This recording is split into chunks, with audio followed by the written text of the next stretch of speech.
let me not say you don't want peace at 21. Right. There's not a lot of people looking for peace at 21. Or peace looks different at 21. Yes. Peace for me at 21 Yes. was like someone validating me with that career that I wanted, or Yes. those things. And I was like, no, you better give me this motherfucking Yes. job. You know what I'm saying? Right. Peace is like booking or like getting the things, those like material things that are like sitting there for you to like grab. Yes. That's, you know, that's how peace might look at 21. But then as you grow and you understand, like my uncle says it all the time. He's like, may peace be your constant companion. And I'm like, yep, may it, because that is what it is.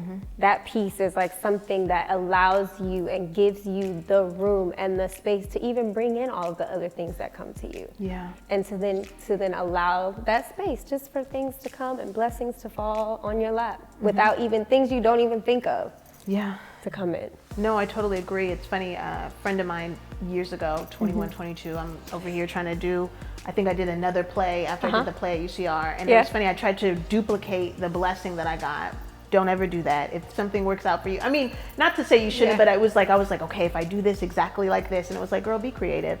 And I remember she was talking to me about my journey, and I was really not trying to hear journey. And I hated when I was 20 something, and I'm sure everybody's like rolling their eyes, but oh, the journey, it's so important and whatever. And she said, Whitley, the product is just as important. I mean, the process is just as important as the product. And I didn't get it then. I was like, girl, be quiet, please. I'm just trying to focus. And now I realize that how you prepare something, if not, is more important than what actually ends up being the product. And I think, you know, I'd love to hear your take on that, because you as a creative and an artist and going through your journey and keeping peace, did you have to really realize that going through your journey was like so beautiful in itself and like really kind of settle in that? Yeah. Simply put, yes. I think my journey has been really, really interesting, honestly. And that's with dance and acting and producing. So I'll take you on a small bit of my journey that led me to like really calling myself an actress, because I wouldn't do it for a long time. Because when I was in college, I had a class, a hip hop theater class. Shout out Kirby Hines. Kirby! But one day he handed me a script and he said, here, like, you're gonna do this. And I fought him. I fought him hard on it. And I was like, nah, I don't act, I don't do this. And he was like, nah, just try it, come to rehearsal. Came to rehearsal with like 40 pages of the 50-page script, learned, and like still performing a play, like as an actress and dancer. And like, for me, that like people don't get that opportunity. And so for me, that journey and along the way, like, I was like, oh, this is not the right way to do it. Like I was questioning what that looked like, and I'm not really trained, or like, I'm not this and I'm not that. So all these questions and like things that were going through my head about like, this is not enough for me, or like, this is not, you know?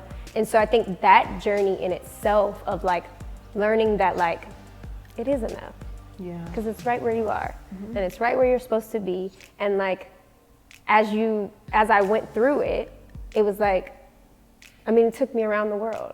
And so I went to so many places, and like I learned so much, and I got training in the doing. And so a lot of my journey has come from experience. Like I never went to school for production. I didn't go, I started, I mean, really, really training in acting, like maybe like 5-6 years ago. And so I think the journey for everybody looks different. I think for me, what I wanted to do was I wanted it to be some cookie cutter type of thing. And so for so long I was like, this is what I have to do. I don't even know if I'm a dancer, because I didn't start training dance when I was 3. Yeah. And so then I graduated college and I was like, I dance, I'm good. Darn good. But am I a dancer? And so for me, it was like having to unlearn what cookie cutter looked like. I love that. Because that's my cookie cutter. And so now I'm going on my own journey of finding what I love and why I love it, and how to bring people into this, and how to inspire people to like find the thing or whatever it is, and on your journey you find that. Yeah. And that's where it gets, because on my journey I found out that I wanted to learn the production side of things. And I wanted to learn the production side of things because I was shooting a music video, and Where was it? Who was it? Like a it was, I but I was shooting a music video, and I noticed the camera guy was doing something, and I was like very inquisitive about it, and I was like trying to figure it out. And then I went up to him and I was like, "Can I watch the playback?" And he was like, "Oh, no, we're not watching playback." And I was like, "No, just let me see the playback. Like, I want to see the playback." And he had fixated the camera so that all was in the camera was all of our asses. And I was like, I'm gonna learn production, because nobody's ever gonna do that to me. You're not just gonna put my booty on camera. That's not why I'm here. I'm here to give you these talents. And so that's what I was like, I want to learn production. I want to be lit right. I want to know what's going on set. Like, I want to know everything, because everybody's role is so important. And it's not just like we get fixated on like what it's like to be talent, or somebody should be bringing me breakfast. Like, I've been doing this for so long. First time somebody ever brought me breakfast was October of last year. I love that. Girl, I mean, you saw it. Grab the I paid for the doggone breakfast. Exactly, that's what I'm saying. Somebody came to my trailer and they said, "What would you like for breakfast?" Wait, hold on. And I said, trailer. Okay. I said, "You gonna take my order? What you Yes. got? What you got?" But then you know what, it humbles you, because I will say, even for me, the only reason I started my production company was because nobody would give me another freaking shot. Exactly. So I'm over here knocking on doors. Everybody's like, "Oh yeah, just go do an internship and stuff like that." Oh, if it was that easy, don't you think I would already be sitting up? Would be in the internship. Of course I've done that. Of course I've done this. And so same with you. Wasn't able to go to school for it. Wasn't getting opportunities. And so I was like, you know what? I'm gonna bet on myself, and I'll just create this company. I don't know what the freak I'm doing. We'll figure it out later.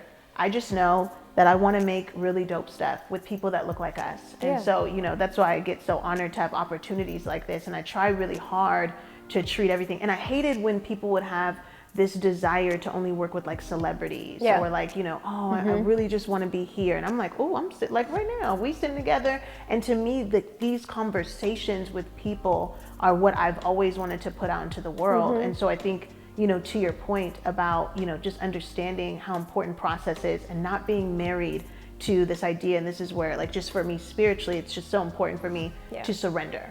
And so I constantly surrender to God, and I said, you know what? Listen, you've made me different, you know, because I used to stare at, did you ever watch VH1 Driven? And like those, and so I'd watch the story, be like, okay, they did this. So at approximately this time of my life, I should be here. And girl, I used to be over here trying to make everything fit me. It's like you playing like, what's that game called? Dang, where you put the M and the A and the MASH? Yeah. I'm playing MASH. You're trying to, okay, and I really thought that my life, by 25, I did I'm gonna have 2 kids, gonna be married to a very tall, dark, chocolate, handsome. Now it's Nigerian, but you know, it just for me. Okay. I told you he at your doorstep. Listen. He waiting on you. He no, he's literally waiting, and baby, I'm not baby, right? But you know, so I thought I'd have kids by now, whatever. So then, you know, what the question is that people ask me, you know, like I'm not wondering too, like, girl, when you go, sis, get in line. You know what I mean?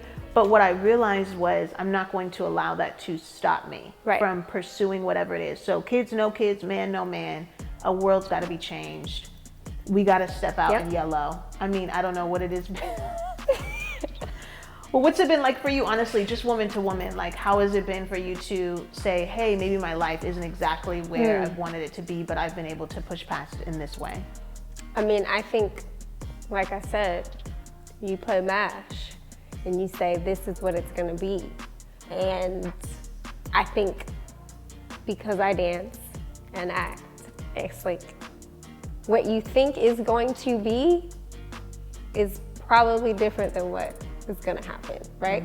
But you have the ability to manifest the things you want and to like speak life into yourself, which I wasn't doing for a long time.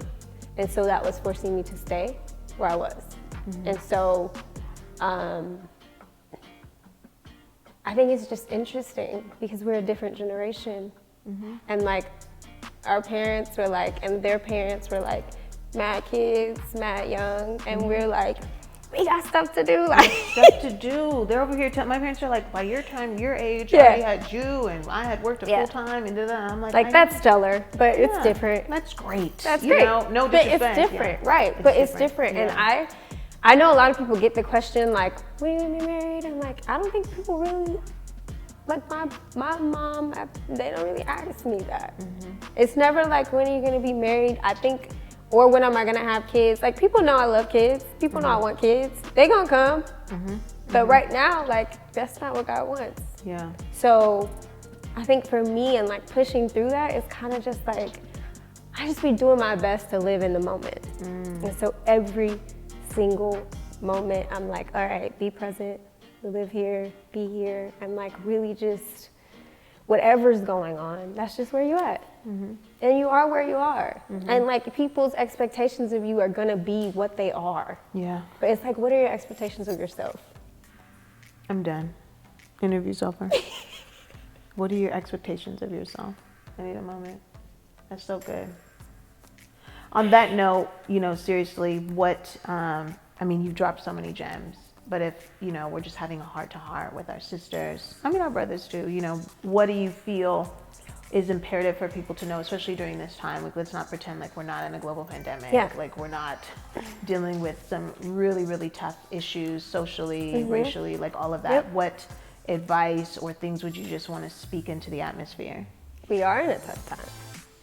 And that, I think that these tough times are gonna bring us out a lot stronger. Like, you could be working on your peace. You could be working through some mental issues. You could be working on building your relationships with your family and your friends. You could be working on mending things. You could be working on coming up with ideas so that once it does hit, like, bam, you got businesses to rock out, even if you don't have the funds to get them up and running right now. Like, that there is something in this that is allowing us to come out better. Yeah. And so to understand that and to appreciate the fact that, like, we do get a moment to rest for some people.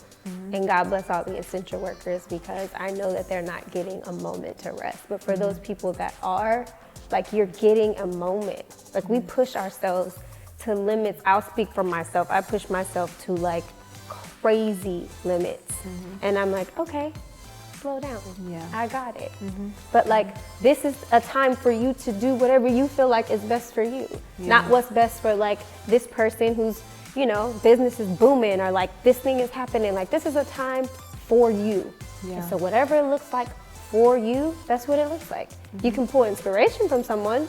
You can, you know, do other things that might push you and it, you know, push you forward. But like, this is your stuff. Yeah. And so if all it is getting up in the morning and working through, you know, some depression, that's also fine. Yeah. Yeah. I think ultimately, you know, one of the biggest things I'm hearing from what you're saying is that we need to be kinder to ourselves and give ourselves a lot of grace. And so I think, you know, finding the joy in the small things and really focusing more on slowing ourselves down to be present and to be mindful and to really appreciate it. You know, so for anyone watching, especially if you're dealing with mental health issues, you know, really struggling to figure out your footing and your grounding, maybe the focus needs to be on the issue instead of trying to figure out just, you know, what you can do to kind of cope or fill. But maybe we need to do a little bit more time where we're dealing within ourselves and saying, what am I working on? Well, what do I need to be working on? What relationship could I be mending? Whatever that looks like for you. So this has been beautiful. You're beautiful. You are beautiful. I'm so grateful to have you on. Where can people find you, connect with you, check out some of your work? On Instagram and Twitter and Facebook, it's Natali Micciche. Hopefully they put it somewhere because it's a tough one to spell. It'll be there, yeah. And then I just created my own website. So it's nataliem.com. You can check out everything that I'm doing there. And that's really it. Thank you, Natali, for this heart-to-heart. It was so beautiful. Thank you. I really enjoyed just really giving a bit of myself to you and to everyone else. So I appreciate the opportunity. I appreciate you. Love you, girl. Love Keep you rocking too. it. Woo!